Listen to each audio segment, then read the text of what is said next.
bem? Hoje nós vamos conversar um pouquinho com vocês a respeito de um texto que está lá no livro de Marcos, no capítulo 12. Conta a história de quando um mestre da lei perguntou para Jesus qual era o mandamento mais importante. Jesus respondeu que existem dois mandamentos mais importantes. Ame o Senhor teu Deus de toda a sua alma, de todo o seu entendimento e de todas as suas forças. O segundo deles, ame o seu próximo como a ti mesmo. E Jesus disse que não há mandamento maior do que este. Quando a gente vai desmiuçar esse texto, a gente percebe que existem dois destinatários desse amor. O primeiro, o próprio Deus. O segundo, o nosso próximo. Existe um livro que fica aí uma dica de leitura super legal e interessante, que são as 5 linguagens do amor, do Gary Chapman.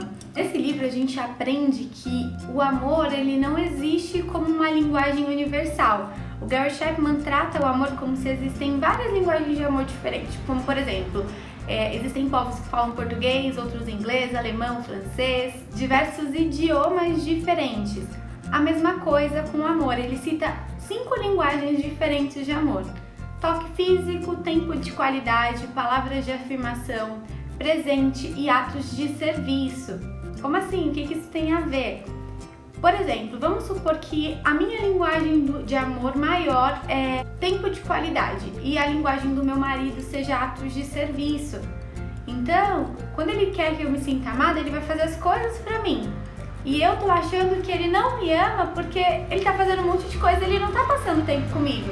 Então o que acontece? Nós estamos falando línguas diferentes nessa situação. Mas é uma leitura muito interessante porque é uma verdade que a gente pode mudar todos os nossos relacionamentos. Quando eu leio esse livro e medito lá no texto de Marcos 12, que a gente leu no começo desse vídeo, eu começo a me perguntar qual é a linguagem do amor de Deus. Como que Deus se sente amado?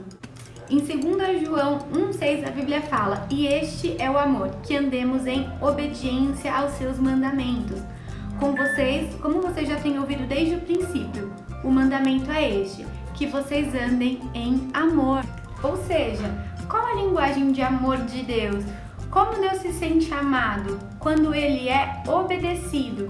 A gente tem na Bíblia diversos mandamentos de Deus e todos eles são muito importantes e devem ser cumpridos, devem ser obedecidos. Entretanto, há um mandamento maior que todos os outros, que é o mandamento do amor, de amar a Deus e amar as pessoas. Existe um outro texto que diz assim: com isso vocês saberão que são os meus discípulos, quando vocês amarem uns aos outros. A Bíblia não diz que as pessoas vão saber que nós somos os discípulos de Jesus quando a gente declara aquilo que a gente pode, aquilo que a gente não pode fazer, aquilo que a gente acha certo, aquilo que a gente acha errado, qual que é a nossa crença, a nossa cultura.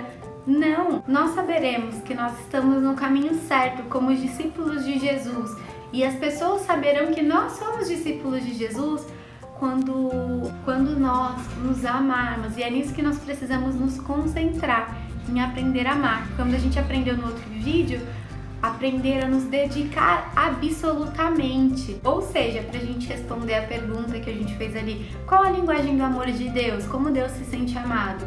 É a obediência. Quando Ele é obedecido, tem muitas coisas que nós precisamos obedecer, mas a maior delas, o amor.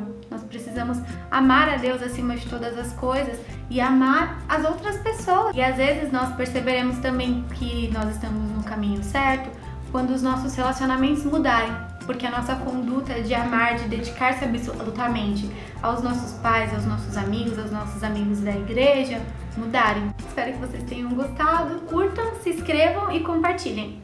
Beijo!